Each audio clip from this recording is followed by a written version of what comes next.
Hey everyone, Ryan here, or M&R Productions, and in today's video we're going to be going over the latest, most up-to-date information on every LEGO Star Wars Summer 2021 set, including, finally, what the mystery $30 Target set is. So that'll be later in the video. We're going to be going in set number order of everything that's going to be coming out for the rest of 2021, at least that we know of. There's always the possibility that something comes out of nowhere, like a San Diego Comic-Con exclusive. In fact, I think there will be a San Diego Comic-Con exclusive set this year. We just have no idea what it will be or how it will be made available, or even if it will be made available to the general public. But anyway, if you guys do enjoy these rumor updates, make sure you give the video a like, subscribe so you don't miss future ones about 2022 and beyond, and let's jump right into it with our first set. Our first set up here is the 75296 Vader Meditation Chamber, and this is a set that I had assigned the set number 75369 to previously, but it does appear to actually be 75296, which fills what would have been the quote-unquote canceled microfighter, what I thought was a canceled microfighter a few months ago. So kind of interesting with this set number choice for LEGO Star Wars here. At least it's a filled set number and just not an empty one in my opinion, but the set itself will of course just be Darth Vader's Meditation Chamber. I believe there's supposed to be some sort of arm attachment that basically holds the top part of the meditation chamber and allows you to raise and lower it with a pretty simple mechanism, and of course it's going to have some sort of black base with a helmet set style plaque on the front of it. It also is going to have 3 minifigs with Darth Vader, a Stormtrooper, and Admiral Piet. Admiral Piet, previously only seen, I believe, in the Super Star Destroyer, so very good to see him being brought in here. This set, all in all, will have 663 pieces, and I believe it's going to retail for $70 in the United States, releasing August 1st. The next 2021 set number is set number 75303, and we currently don't have a set assigned to that. It was rumored to be like a $200 or $250 set. As of now, for all we know, it's a canceled set, and it's not coming at least in the year 2021. The next set number up is 75307, the Advent Calendar. It's going to have 335 pieces and a retail for $40. Now, from what I've heard and what I believe, it is going to be Mandalorian focused, meaning a lot of Mandalorian minifigures. And while I can't remember exactly, I do believe it's going to have the Mandalorian, Baby Yoda, a Stormtrooper, a Scout Trooper, IG-11, and a Tusken Raider. I believe those are the figures. My memory is definitely a little hazy on that one for sure, but I try to give you guys the best info I can on the channel, and that is the best info I can give you right now. I believe those are the figures. I don't know what any of the builds are, but assuming the figures are correct, which I believe them to be, then I would assume the builds would also be Mandalorian focused, and this would be the first time that we've ever had a specific show focused type of advent calendar. The advent calendars historically have always been mixes of different themes and such, and this could potentially be for the first time an advent calendar solely based on one thing in The Mandalorian, which sounds great to me. 335 pieces, $40, releasing September 1st. Next up is the 75309 UCS Republic Gunship with 3,292 pieces,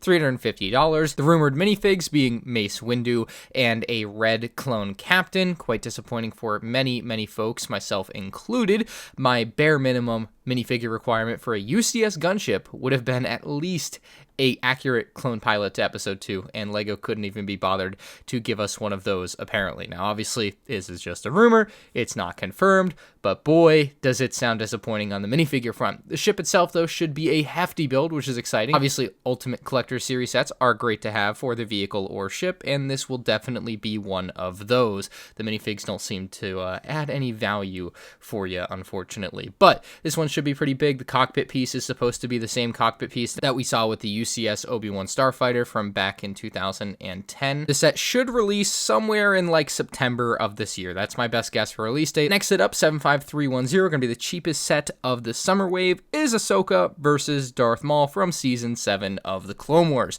A year later than it should have been, but getting more Season 7 Clone Wars sets is always going to be a good thing. This set in particular with 147 pieces, going to retail for $20, has the Ahsoka figure, which will likely be exactly the same as the Ahsoka figure that we saw in the $40 AAT in the summer of 2020. The Darth Maul minifigure, I believe, is going to be a little bit changed up with a Season 7 specific print. Still unsure if they're going to give Darth Maul the special extra long lightsaber hilt that they had created kind of for Monkey Kid. The set is also going to contain the jail cell, essentially, that Darth Maul is transported in, which is going to be awesome. And then you have the Mandalorian throne included in the set as well, which is a great little piece to have. So it's not like the other dual sets where it's kind of two halves of a set that's split apart and come together. So pretty excited for that one. Now next up, another pretty cheap one at $40 here, the Imperial Troop Transport from the Mandalorian. This one with 478 pieces for $40. Your 4 minifigures being 2 stormtroopers, a mortar trooper who should have his mortar with him, and then we also have Grief Karga. The vehicle itself is a pretty standard looking troop carrier. I believe you're going to be able to fit all of the stormtroopers within it. Cheapest one of these we've had in a while, the 75312 Slave 1 with 592 pieces, going to be retailing for $50. This Slave 1 is a little bit bigger than what we saw with Cloud City as far as I'm aware, but it's of course at $50 going to be smaller than pretty much every single other one that we've had within the last 15 years. It just cannot compete size-wise with other things at this price point, which is perfectly reasonable. I like to think of this one as a downsize in the same vein as the most recent TIE Fighter and X-Wing and Imperial Shuttle. It's just a smaller version of the Slave One, smaller and cheaper, and a lot of people are saying, oh, every Star Wars set ever is being downsized. That's not the case. Not everything coming out ever again is downsized. It just, for these original trilogy sets right now, that is definitely the trend. But I think it's very much worth noting that there will be ebbs and flows with LEGO Star Wars as time goes on, as there has been for the last 20 years of LEGO Star Wars. Things get bigger and smaller, especially things like a TIE Fighter, an X-Wing, a Slave One that are going to be made so many times. There's going to be variance in size and price point. Now the next set is perhaps the one that I am personally most excited for here. It's 75313, the Ultimate Collector Series AT-AT. I'm a sucker for those UCS sets. This is going to be the 3rd UCS set of 2021. First time in a while we've had 3 UCS sets in a year. I believe it has happened before, but it's been a while. Now this one is going to be $800 with 6,782 pieces, and for the longest time a UCS AT-AT was always the no-brainer choice for LEGO to do. Like, a UCS AT-AT would obviously sell well. It's a very iconic thing, and it would lend itself well to a huge size. From what I've heard, the issue with making a UCS AT-AT has always been down to getting the stability of the model proper. And it seems like that issue must have been solved, because it seems like we're getting one this year, which is super exciting. Now, the figures are not even close to confirmed, but like I said, I'm trying to give you the most recent up-to-date info, and the most recent up-to-date info, or at least the thing that I saw, this is one of the things I'm least confident of in this video, is that it will have the same figures as the AT-AT from the summer of 2020. So it's at least a lot of minifigures, but at the cost of having cool exclusive stuff for an AT-AT at $800, like, that kind of sucks. So I'm kind of split on that. That one should be releasing on Black Friday, so very late November of this year, so it's going to be a while. And there is rumored to be a set promo to come with that is going to be a Imperial Star Destroyer, kind of like a midi-scale Imperial Star Destroyer with an Imperial officer. Myself and most people I've talked to about this rumor with are pretty sure it's bogus. It might be real. Maybe someone got a real good scoop on something, but we just can't tell at this point, and it's so far away it's not really worth focusing on. But the fact is, there should be a promo releasing with this set. Not sure if it's going to be tied to this set, like the Roman Coliseum last year had a promo specific for the Roman Coliseum, so I'm not sure if this promo is going to be specific for the AT-AT, or if it's just going to be a Black Friday LEGO Star Wars promo. So we'll have to wait and find out more info on that. Probably not going to know much about that for many, many months to come. Next up is the 75314 Bad Batch Shuttle, this with 969 pieces and retailing for $100. Now, this set in particular is actually probably going to be getting revealed within the next day or so.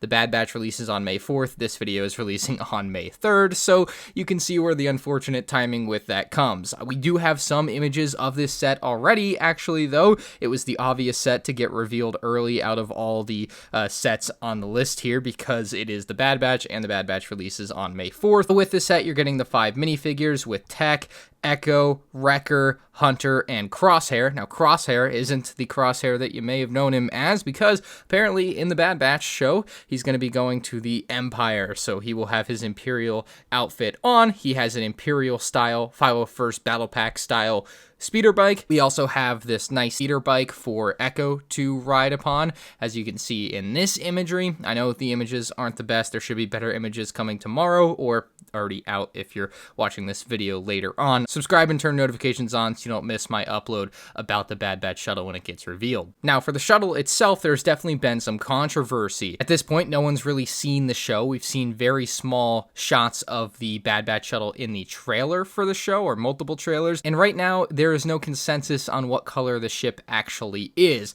In LEGO's rendition here, of course, we have it done in sand blue. However, a lot of people, myself included, would have preferred gray, and we're really gonna have to wait until we get a really good, clean lit shot in the show. Every shot I've seen has been pretty inconclusive as to whether sand blue is better or dark gray would have been better. And just for reference, Hot Wheels went with dark gray, so you can see that Disney approved both colors because Disney would have to approve the product to be sold, I believe. So it's very interesting here with this particular ship. I assume the fin of the shuttle will be where you're going to hold it because it'll be a strong connection. You'll probably be able to open the midsection of this ship as well and place a couple figs inside. You'll certainly be able to place at least one figure in the cockpit of the set, although the cockpit certainly doesn't look huge inside. It looks spacious enough given the size of the set. Moving along to set number 75315, we have the Moff Gideon's Cruiser. Now, I don't have the piece count for this one handy, so my bad, but it's $160. And in my opinion, this one's going to be pretty cool. It's supposed to have some little TIE fighters. I'm sure you can load them up into the Moff Gideon's Cruiser because they're going to be so small. You've got cannons on the top. You'll have some interior space for this particular set, which should be pretty fun on the inside to hopefully recreate some scenes from Season 2 of The Mandalorian. There's 6 minifigs in the set, a couple of which have been talked about quite a bit. We have the Mandalorian in Beskar armor, we have Baby Yoda, we have Fennec, and we have Moff Gideon as kind of the 4 that aren't getting like all the talk. The 2 that are getting the talk, however, are Cara Dune and then kind of the mystery figure, obviously. Now, in my opinion, the mystery figure is either going to be a Dark Trooper, hopefully, in my opinion, a Dark Trooper, or Luke Skywalker. Those are the 2 obvious mystery figure choices. Those are what Disney had hidden very much in all of the marketing and whatnot for The Mandalorian Season 2. So we'll see what that mystery figure ends up being, but those are my 2 best guesses. You can comment down below what you think. And then we have our Cara Dune minifigure. In this one, with Cara Dune being fired from Disney a few months ago, has gotten a lot of theories, and I've definitely fed into this because I thought it for a while that the Cara Dune figure would be removed from the set in favor of another minifigure. However, I don't think this is the case. I don't think Disney is shutting down the Cara Dune character from their toy lineup and everything. And I have 2 reasons that I think this, and you can certainly feel free to disagree, but we'll find out the answer here within a couple months, I'm sure. Cara Dune is still being sold in the AT-ST Raider from LEGO. They're still producing it. New sets have come out, even though it sold out many months ago when the news happened. They're still selling the set. They're selling the set at Disney Springs on Disney property. And then the other thing that's happening on Disney property, and you would assume if it was such a big deal, they wouldn't do it on Disney property of all things. They're selling these like minifigure packs, not minifigure like Lego minifigure, but like action figures, but they're little action figures at Disney Springs, and they come in this pack of like 10 of them, and they're all spread out, and Cara Dune is one of them. And if it was such a big deal, Cara Dune wouldn't be there. They wouldn't be selling it. They would have scrapped it all. So, in my opinion, the Cara Dune figure is going to stay. There's also a couple of store exclusives, and this applies to the US only. If you live outside the US, these obviously don't really matter. But our Walmart exclusive is going to be the 75316 Mandalorian Starfighter. Don't know the piece count on this one, but it's going to be $60, and it's got 3 minifigs. We have Gar Saxon, we have Bo-Katan, and then kind of a regular Mandalorian. And this looks like a great pack, especially for these figures. And then the Mandalorian Starfighter is going to be a banger, very similar, of course, to the 2012 Mandalorian Starfighter, although from what I've heard, this one is supposed to be a bit more blue, so pretty exciting on that front. This one, I think, is going to be a pretty hot set from Clone Wars Season 7 as well. And before we get into our next set, take note of that Gar Saxon figure and the fact that we'll, of course, get a new mold for his helmet because he has horns on his helmet. Well, it appears that that helmet will very likely get 2 uses, and it's kind of unfortunate because I believe the horns on both of these helmets are drastically different sizes. It's just very Lego-esque to cut corners and reuse things like this, although I will certainly say that I don't know for sure that they're going to reuse the same helmet at this point in time. The $30 Target exclusive quote-unquote mystery set that you've all been dying to know about for the last couple months is going to be the Mandalorian Forge, which is the scene from Season 1 of The Mandalorian where Mando gets his Beskar jetpack. So we can assume we'll get the Beskar Mandalorian in this set, and he'll also have his jetpack for the first time because we haven't had a minifigure of him with the jetpack yet, so this is going to be great to finally have. And then we should also be getting the armor in this set. Now, she is the figure that will, of course, share or very very likely share the same helmet mold with Gar Saxon, which is unfortunate because as you can see with like the render that I did with the CMF with Tommy C. Bricks, you can see that her horns are supposed to be way, way, way shorter. So a little unfortunate on that front if that turns out to be the case. Like I said, I don't know if it's going to be the case, but I'm just assuming because it would make sense from LEGO's point of view and the way they usually run things and try to cut corners on their very expensive premium products. And then the third figure in this set is going to be Paz Vizsla. So a pretty well-rounded minifigure lineup. As far as the actual build of the set goes, it should be rather substantial with 258 pieces in the set. I'm expecting them to be able to do something interesting with this.